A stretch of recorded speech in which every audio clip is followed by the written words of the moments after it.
Well, hey everybody, this is Christy Furia with Keys to the Shop, and welcome to another edition of Shift Break. Today's episode is brought to you by La Marzocco.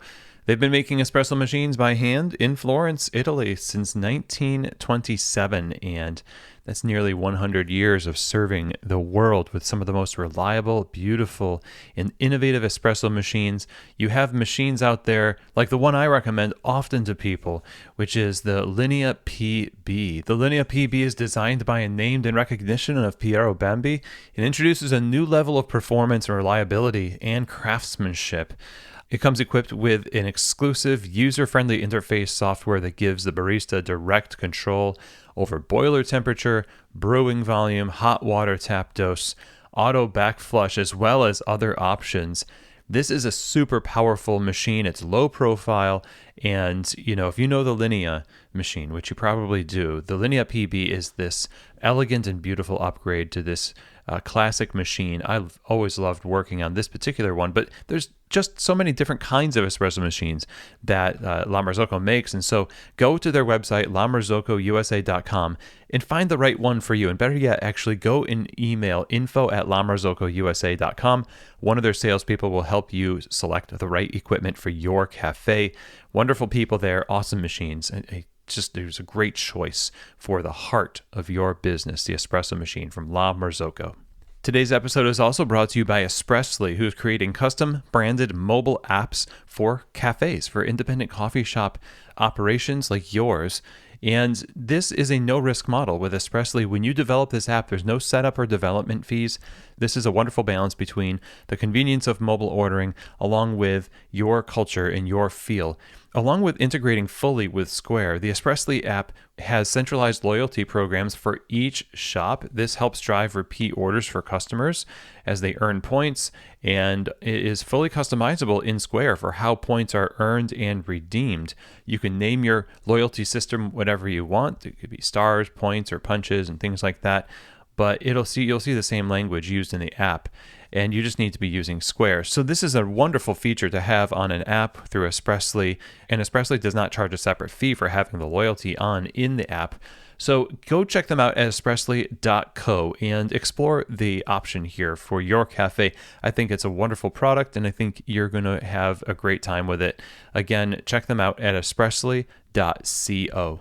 Okay, everybody. Well, today I wanted to talk to you a little bit about how to discern whether or not somebody is the right fit for your business or if they're not the right fit for a role. There is a big difference between the two, and I would be willing to bet that maybe you are at the other end of a chain of decisions that have been made, or assumptions and thoughts that have been made about you not being the right fit for the business only because you were not flourishing in a particular role. It is true that there are not that many roles to be had in a lot of small coffee shops. The bigger you get, the more opportunities there are to shift people around to areas that are going to cater to their strengths and their talents, and that is wonderful. And we all want to be there. In the hiring process that we undergo for when we're really small, it's very important to know what kind of strength characteristics you need the people you hire to have, because there are not that many roles to go around. You can't simply say, well, you would be better as an assistant manager because you don't have that role, or you would be better as a social media director because you don't have that role. And the temptation, as always, is to create those roles for people. And as we've always said on this show, you don't want to just create a role in the business that, first of all, you can't afford. Second of all, you don't need. And maybe the combination of the two, even if you can afford to have somebody take on a role of manager when you don't need a manager, it's not going to really go as well as if the business actually had substantial, meaningful work that person can take on to manage, whether that's social media, whether that's people, whether that's systems and processes in the roastery. We need to be listening to our businesses and have that organizational self-knowledge, and then respond by seeing who do we have that can fit there. And if you're always thinking about who is strong in what area and paying attention to your people, then you're less likely to make rash decisions about throwing the wrong people into roles or creating roles that you don't need, but you're also more likely to find the right fit for a role that you do need and not overlook people who actually are primed and ready to take that role on. But because you haven't really been paying attention to them or their performance, and when I say paying attention, I don't mean just looking at them and seeing that they do good work. That's very general. What I'm talking about is studying the performance of your people to know them well. This is what coaches do on a football team, a basketball team, or whatever. They know the idiosyncrasies of their players, and they know where to put them. They know who's going to sit on the bench. They know who's going to play. They know when to take somebody from play and put them on the bench and take someone from the bench and put them in play. There's a lot of things that you could learn from sports in this thinking, because as Jim Collins says in his book Good to Great, you got to have the right people on the right seats in the bus. And often what we do is we put that in the realm of their problem. I got to get the right people in the right seats on the bus often is said after we're frustrated that we see people not doing great. And we don't often think maybe that's because we have put them in positions that they're not going to flourish in. That doesn't mean that people are going to be the right fit for the role if they automatically do amazingly at it. We are looking for promise. We're looking for the seeds of greatness in these particular areas. In our last episode talking about the new age of the barista, which I would encourage you to listen to, some straight talk to baristas here on Keys to the Shop. And in that, we talked about how you need to lead from where you are. And the reason why that's important is if you have selected to work in a coffee shop that you yourself have studied enough to know that you kind of think that you match up with their values and what they live in their values. You know enough. You should be studying before you go and start applying any which way and then getting all disenfranchised. You could have had a little bit more of an eyes open experience there. But leading from where you are means you are sending signals to people that are paying attention. Like, these are people that you're working for that hopefully you've selected because you know that when you put the effort in at work, they're going to pay attention to the work that you do end up doing. Whether that's in your wheelhouse at first or not, you develop a way of working that signals to them, hey, I am showing you signs of leadership. I'm showing you signs of attention to detail and all of this other stuff. So you need to have also this knowledge that the role of manager has these strengths as a necessary qualification. And if you are looking around and you know your people, again, if you know your people well, then you can spot those things. You can see, oh, I see the signs in that person. And you can, when the business needs it, put them in that position. Now, the people who are not performing well in your cafe are not always going to be the people who just need a different role. Let's shift them around. That's kind of like taking something and trying to sweep it under the rug. Like, this person is terrible with customers. They really are doing a bad job. Not because they're really trying and they just can't do it well. It's almost like they have this maliciousness to them. But we need people, so let's put them somewhere where they're not really customer facing. Let's try to sweep that under the rug, when in fact, discipline is probably needed here.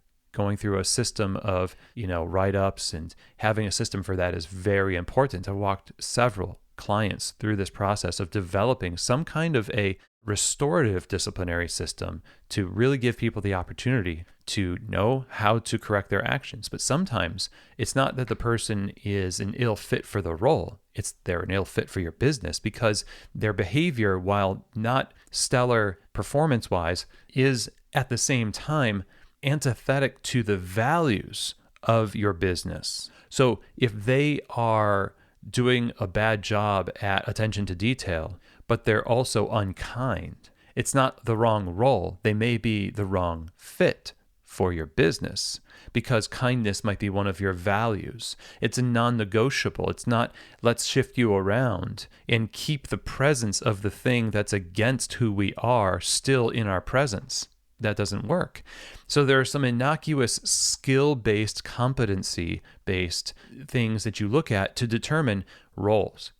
And I am motivated by saying, look, I see really great people that are super kind, but are having a hard time in a role. I don't want to lose them. Why? Not because it'll be inconvenient for me, but because I can just see the potential in them. I love their personality. And in a different position, I feel like they would just hit their stride. I've done that.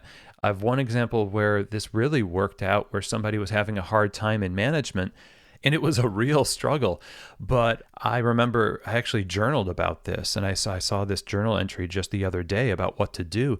Ended up putting them into a position of managing social media, which was actually a position that existed and it was beginning to exist. So we didn't just create this for this person, but they fulfilled this position and really hit their stride. And it was amazing to see them flourish.